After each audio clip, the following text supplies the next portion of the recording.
Welcome to 99 TV. నేను బ్రహ్మనాయుడు.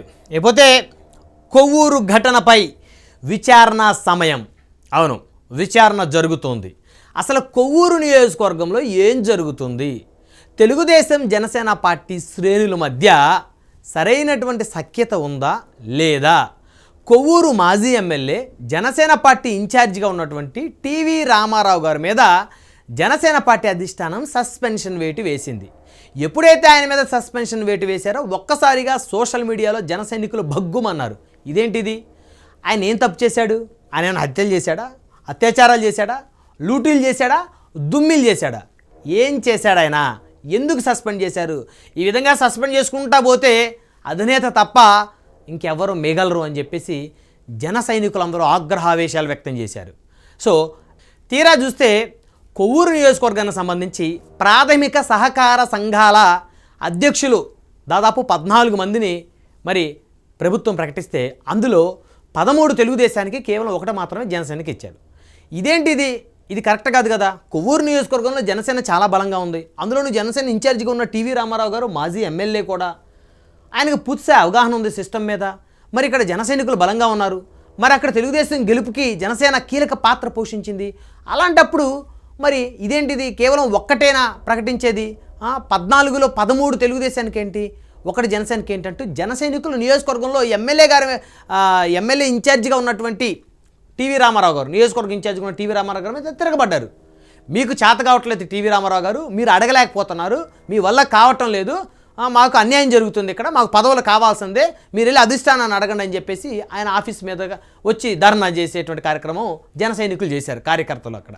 సరే, ఇక్కడ టీవీ రామారావు గారు నిజంగా నాదేం లేదు, నేను ఇక్కడ ఎమ్మెల్యే గారికి చెప్పాను, ఖచ్చితంగా జనసేనకి కనీసం ఒక 30% అన్న కేటాయించాల్సిందని చెప్పేసి ఆయన కూడా మీ ప్రమేయం లేకుండా మేమేం చెయ్యమని చెప్పేసి చెప్పారు. కానీ తీరా చూస్తే మనకు ఒకటి ఇచ్చారు, దీంట్లో నాకు ఎలాంటి సంబంధం లేదు, నేను పోరాటం చేశాను, కానీ మనకే ఆశించిన ఫలితం రాలేదన్నారు. లేదు, ఖచ్చితంగా మేము నిరసన తెలియజేస్తాము, మీరు వస్తే రాండి, మాకు మద్దతుగా, లేకపోతే లేదు, మీకు సంబంధం లేదు, మీతో సంబంధం లేదు, మేము వెళ్ళి నిరసన తెలియజేస్తాము. జన సైనికులు, కార్యకర్తలు, నాయకులందరూ కూడా నిరసన తెలియజేసేటువంటి కార్యక్రమంలో భాగస్వాములయ్యారు. తీరా ఏం జరిగింది? ఇన్ఛార్జిగా ఉన్నటువంటి టీవీ రామారావు గారు మరి ఆ నిరసనలో కార్యక్రమాలు ఆయన లేకపోతే ఇంకా ఆయనకి డ్యామేజ్ జరుగుతుందేమో అని చెప్పేసి జన సైనికుల వెంట వెళ్ళాడు. అక్కడ ఆయన ఏమీ అభ్యంతరకరమైన వ్యాఖ్యలు ఏమీ చేయలేదు. ఇక్కడ కాస్త ఇబ్బంది జరుగుతుందని, అన్యాయం జరుగుతుంది, దయచేసి పట్టించుకోవాలి, అధినేతలు పట్టించుకోవాలని ఏదో 1-2 మాటలు మాట్లాడారు. సో వెంటనే అక్కడ తెలుగుదేశానికి చెందినటువంటి ఆ నియోజకవర్గంలో ఉన్న కొంతమంది తెర వెనక చక్రం తిప్పే నాయకులు తెలుగుదేశం పార్టీ అధిష్టానానికి ఏం చెప్పారు, జనసేన అధిష్టానానికి ఏం చెప్పించారు, కానీ 24 గంటలు తిరిగేలేపు టీవీ రామారావు గారు సస్పెండ్ అయినట్టు లెటర్ చూసి అక్కడ నియోజకవర్గమే కాదు, రాష్ట్రం అంతా షాక్ అయింది. ఇదేంటిది? హక్కుల కోసం గొంతెత్తితే సస్పెండ్ చేస్తున్నారేందని చెప్పి ఒక్కసారిగా సోషల్ మీడియా భగ్గుమంది. సో ఇక జనసేన పార్టీ కూడా, అధిష్టానం కూడా ఆలోచనలో పడింది, ఇది కరెక్టా తప్ప మనం చేసేది, సో మన కార్యకర్తల యొక్క అభీష్టం మనకి ఇంపార్టెంట్ అని చెప్పేసి 2 వారాల పాటు మరి ఈ సస్పెన్షన్ సంబంధించి ఒక బ్రేక్ వేసి ఖచ్చితంగా దీని మీద ఒక విచారణ జరిపించాలని చెప్పేసి జనసేన పార్టీ రాష్ట్ర ప్రధాన కార్యదర్శి, ఆంధ్రప్రదేశ్ రాష్ట్ర ఎంఎస్ఎంఈ కార్పొరేషన్ చైర్మన్గా ఉన్నటువంటి తమ్మిరెడ్డి శివశంకర్ గారిని నియమించారు. తమ్మిరెడ్డి శివశంకర్ గారు, మీరు వెళ్ళండి, కొవ్వూరు నియోజకవర్గంలో ఏం జరుగుతుంది, ఏం జరిగింది, మాకు రిపోర్ట్ కావాలి అని చెప్పేసి ఉప ముఖ్యమంత్రి పవన్ కళ్యాణ్ గారి ఆదేశాల మేరకు తమ్మిరెడ్డి శివశంకర్ గారు ప్రస్తుతం కొవ్వూరు నియోజకవర్గంలో పర్యటిస్తున్నారు. మరి కొవ్వూరు నియోజకవర్గం సంబంధించి జనసేన పార్టీ ఆఫీస్కి వెళ్ళారు. అక్కడ నియోజకవర్గ వ్యాప్తంగా ఉన్నటువంటి వివిధ జనసేన పార్టీ చెందినటువంటి మండల, అదేవిధంగా గ్రామ స్థాయి జనసేన పార్టీ నాయకులందరూ కూడా వచ్చి తమ్మిరెడ్డి శివశంకర్ గారికి వారి అభిప్రాయాలు వ్యక్తం చేస్తున్నారు. సో మొత్తానికి తమ్మిరెడ్డి శివశంకర్ గారు చాలా చాకచక్యంతో ఈ విషయాన్ని, చాలా సున్నితమైన అంశం ఇది, ఈ అంశాన్ని సున్నితంగా మనం పరిష్కరించాలి, అందులోనూ టీవీ రామారావు గారు ఎస్సీ సామాజిక వర్గానికి చెందినటువంటి నాయకుడు, బలమైన నాయకుడు, మాజీ ఎమ్మెల్యే, అలాంటి నాయకుల్ని మన పార్టీ కాపాడుకోవాలి, ఎవరో ఏదో చెప్పినటువంటి ఒక రిపోర్ట్ ఆధారంగా నిర్ణయం తీసుకోవడం కరెక్ట్ కాదు, జనసేన పార్టీకి అధినేతకి అత్యంత సన్నిహితుడిగా నమ్మిన బంటు లాంటి తమ్మిరెడ్డి శివశంకర్ గారు అయితేనే ఖచ్చితంగా వాస్తవాలు ఏంటి అని చెప్పేసి ఆయన ఎంక్వైరీ చేసి రిపోర్ట్ను పార్టీ అధిష్టానానికి పంపిస్తారనే నమ్మకంతో పార్టీ అధిష్టానం కూడా ఆయన రంగంలోకి దింపింది.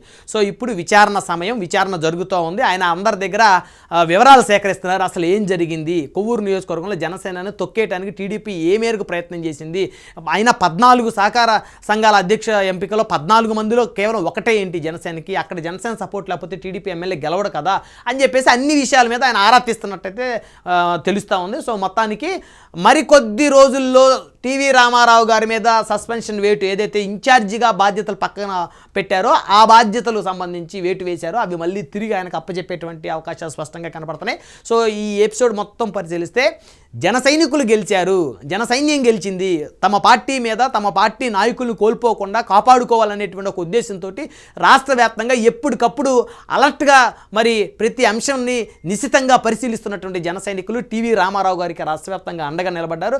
తమ పార్టీ అధిష్టానంతో ఢీకొన్నారు, ఫైట్ చేశారు. ఇలాంటి నాయకుల మీద మీరు సస్పెన్షన్ వేయటం కరెక్ట్ కాదు, ఏం జరిగిందో తెలుసుకోండి, తెలుసుకోవడానికి ఒక మనిషిని గ్రౌండ్లో పంపండి అని చెప్పేసి సోషల్ మీడియానే చాలా బలంగా పనిచేసిందని చెప్పుకోవడానికి ఇది ఒక బలమైనటువంటి ఉదాహరణ అని చెప్పొచ్చు.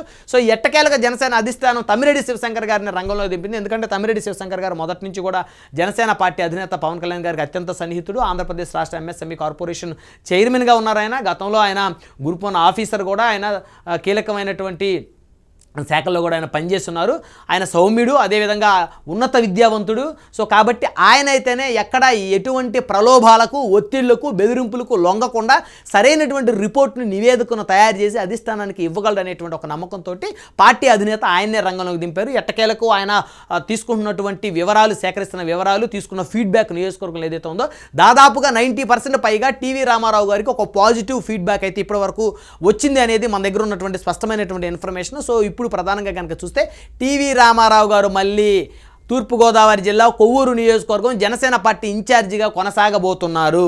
మళ్ళీ ఆయనే ఇన్ఛార్జిగా కొనసాగబోతున్నారు. జనసేన పార్టీకి సంబంధించి వారికి స్థానికంగా బలమైనటువంటి మళ్ళీ వారి యొక్క పదవుల పంపకం విషయంలో కూడా వారి యొక్క ప్రాధాన్యతని, ప్రాముఖ్యతను పార్టీ అధిష్టానం గుర్తించి ఖచ్చితంగా తెలుగుదేశం పార్టీ అధిష్టానంతో మాట్లాడి ఖచ్చితంగా వారికి పవర్ షేర్లో భాగంగా వారికి ఖచ్చితంగా 30% నామినేటెడ్ పదవులు స్థానికంగా కల్పించేటువంటి అవకాశం అయితే స్పష్టంగా కనపడుతుంది. సో మొత్తానికైతే ప్రస్తుతం అయితే కొవ్వూరు ఘటనపై ఇది విచారణ సమయం చెప్పుకోవచ్చు. విచారణ సమయంలో అక్కడ పాజిటివ్గా వాతావరణం అయితే మారిపోయింది. జనసేన ఇన్ఛార్జికి పాజిటివ్గానే రిపోర్ట్లు కూడా తమ్మిరెడ్డి శివశంకర్ గారికి, ఎంఎస్ఎంఈ కార్పొరేషన్ చైర్మన్, రాష్ట్ర ప్రధాన కార్యదర్శి అయినా ఆయనకు వచ్చినట్టయితే స్పష్టంగా తెలుస్తోంది.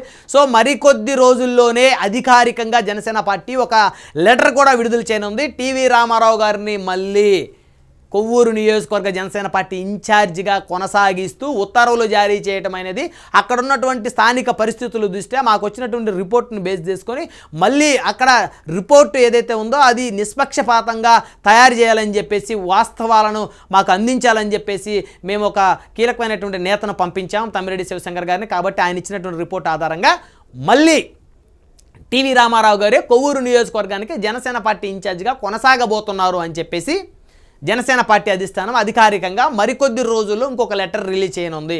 సో మొత్తానికి కనుక చూస్తే ఏదైనా నియోజకవర్గాల్లో ఏదైనా జరిగినప్పుడు సో తమ్మిరెడ్డి శివశంకర్ గారు లాంటి వాళ్ళలో, బొలిశెట్టి సత్య గారు లాంటి వాళ్ళలో, లేదా బొలిశెట్టి శ్రీనివాస్ గారు ఎమ్మెల్యే గారు లాంటి వాళ్ళలో కొంతమందిని పార్టీకి నమ్మిన బంట్లో ఉన్నటువంటి వ్యక్తులు పార్టీ కోసమే తమ జీవితాన్ని అంకితం చేస్తూ నిస్వార్థంగా ఎలాంటి ఒత్తిళ్లకు, ప్రలోభాలకు, బెదిరింపులకు లొంగకుండా పనిచేసేటువంటి ఇలాంటి వ్యక్తుల్ని గ్రౌండ్లోకి పంపించి ఏం జరిగిందని రిపోర్ట్ తీసుకోవాలి. అంతేగాని నియోజకవర్గంలో తెలుగుదేశం పార్టీ ఎమ్మెల్యేలు వారు జనసేన ఇన్ఛార్జీలను వారికి అడ్డొస్తున్నారు, పదవులు అడుగుతున్నారు, పవర్ షేర్ అడుగుతున్నారు, మా హక్కులు మాకు ఇవ్వండి అని అడిగేటువంటి క్రమంలో ఏం చేస్తున్నారు తెలుగుదేశం ఎమ్మెల్యేలు?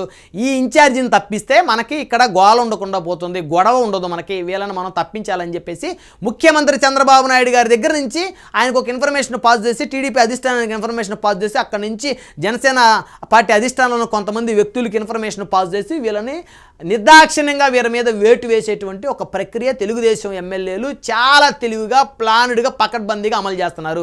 ఆ క్రమంలో భాగంగా ఇప్పటివరకు చాలామంది జనసేన పార్టీ ఇన్ఛార్జీలు సస్పెన్షన్ వేటుకు గురయ్యారు. సో దీన్ని నిశితంగా గమనించినటువంటి జనసేన అధిష్టానం మనకు రాంగ్ ఫీడ్బ్యాక్ వస్తుంది, తప్పుడు నివేదికలు మనకు అందుతున్నాయి.